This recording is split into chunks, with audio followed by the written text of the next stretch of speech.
Estamos de volta com o Gazeta Entrevista para esse terceiro e último bloco do programa. Uma entrevista aqui com a Márcia Bittar. Eu já faço aqui uma intervenção aqui auxiliado pelo Farias, professor Farias. Ele pergunta o seguinte: boa tarde, Itaã. A candidata usa o mesmo slogan do presidente Bolsonaro e repete bastante. Como ela é formada em história, peça para ela explicar a diferença entre o lema usado pelo fascismo, Deus, Pátria e Família, do lema usado pelo presidente, já que até as motociatas lembram Mussolini. O Farias é um professor, então deixa eu só lembrar aqui. A senhora se lembra que Deus, Pátria e Família, a senhora que é professora de História, vai se lembrar que esse lema aqui foi muito utilizado na década de 30 por um partido que acabou se tornando um movimento chamado integralismo, não foi? Tinha a figura do Plínio Salgado, se a minha memória não me falha, é isso. Então, inclusive, está de verde, né? A cor do movimento integralista é verde, né? Fazendo uma referência ao símbolo da nossa bandeira e tudo. Ele está pedindo aqui para que a senhora faça essa diferença entre esse lema, que é um lema, sim, do integralismo, Deus, Pátria e Família, que era um movimento que era inspirado no fascismo italiano, porque por isso que ele lembra aqui Benito Mussolini, que é o grande líder, né, da Itália, do movimento fascista. E aí ele está querendo que a senhora faça essa distinção. Na verdade, nós que somos cristãos, né, em primeiro lugar está Deus.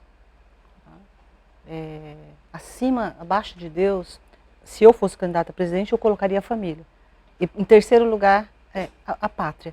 Agora, meu irmão, esse paralelo que se faz do fascismo com o Bolsonaro é tão injusto, né? Porque o Bolsonaro é um homem extremamente democrático. Né? Ele é democrático? Extremamente democrático. Né? Não é justo isso. Né? Eu acho que, inclusive, reputam a ele preconceito, entendeu?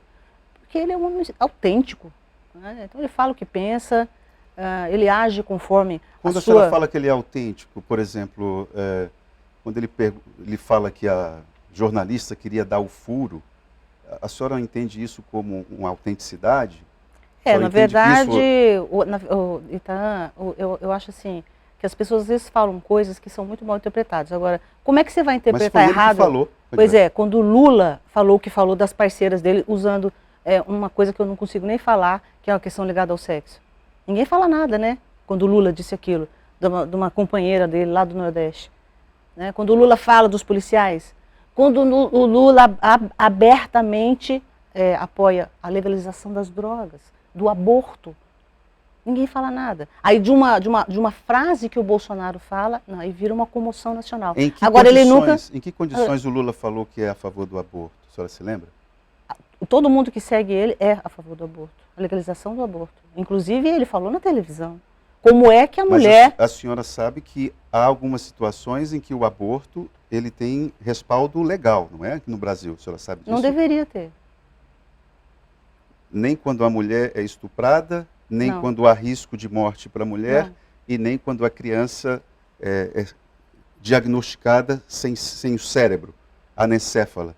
São essas três condições em que a legislação brasileira permite. A senhora, que é senadora, sabe disso. E uma vez no Senado, a senhora vai tentar derrubar isso? Não vou tentar derrubar isso. Mas a minha fé, ela não aceita.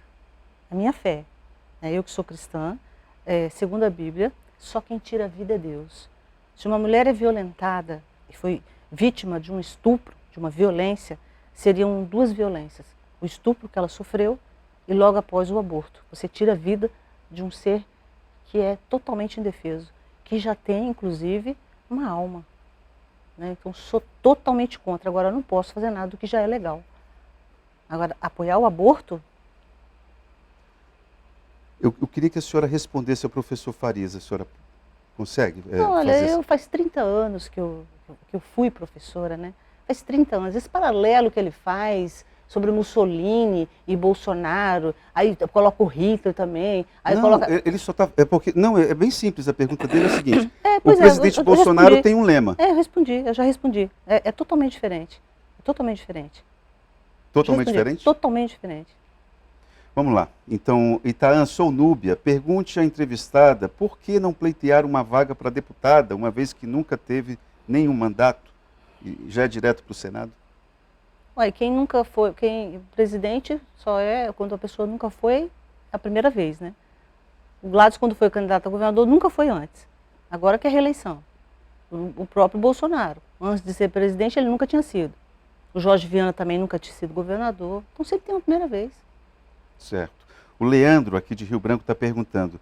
Itaã, pergunte à candidata como ela pretende respeitar a ideia do Estado laico quando ela quer impor uma religião que ela segue nas políticas públicas. É o Leandro que está perguntando isso. Não, eu não quero impor nada a ninguém. Só é o meu mantra, né? É o manancial da sabedoria é a Bíblia. Mas eu não quero impor isso para ninguém. Muito pelo contrário. As pessoas devem ter liberdade religiosa, seja lá qual for. Espírita, evangélico, católico. Liberdade, né, de expressão. A imprensa tem liberdade também com responsabilidade. A liberdade, ela é dada na Constituição. Então, a pessoa segue o que ela quiser. Você não pode, por exemplo, impedir, como no Rio de Janeiro agora estão tentando impedir que a pessoa aborde o outro para evangelizar, que é assédio religioso. Né? Então, isso é que é perseguição. Né? Na Nicarágua, por exemplo, estão expulsando padres. Na China, se você ler a Bíblia, tem que comer a página da Bíblia. Isso sim é que é intolerância. A intolerância religiosa é que é inaceitável. E a Agora, Venezuela? A senhora não vai falar sobre a Venezuela também? A Venezuela também, né? Exportando padres, né? E inclusive pastores, matando também, né?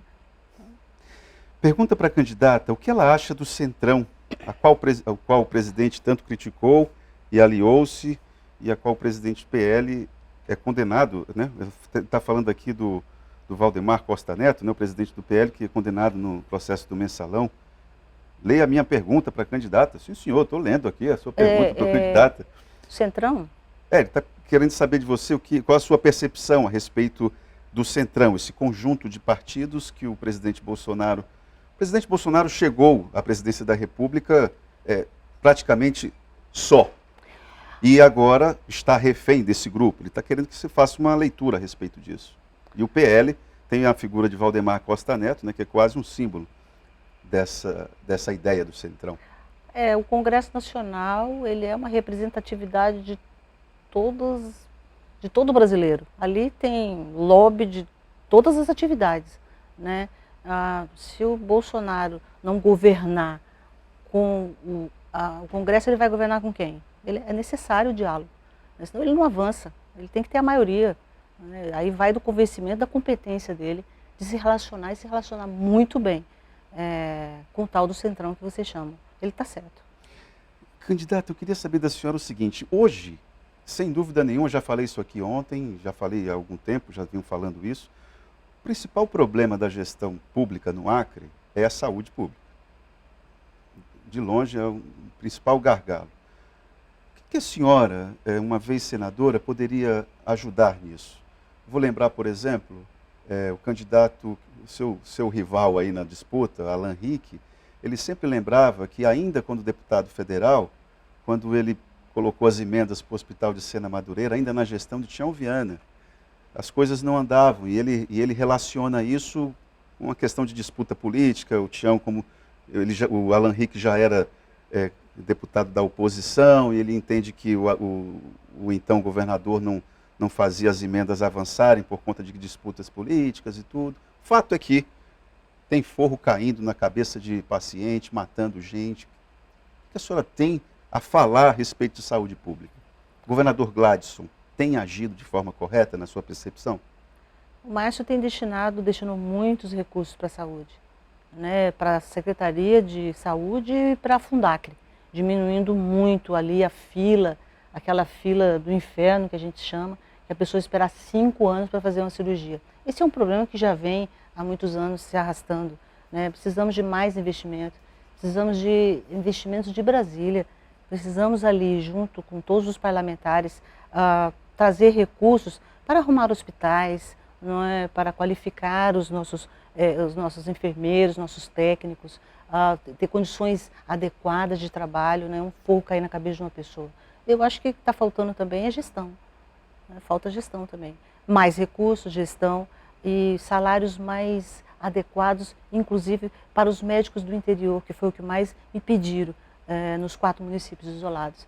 Eles precisam de médicos, né, e um médico não vai para uma região tão distante, né, se não for com um salário atrativo e condições adequadas de trabalho.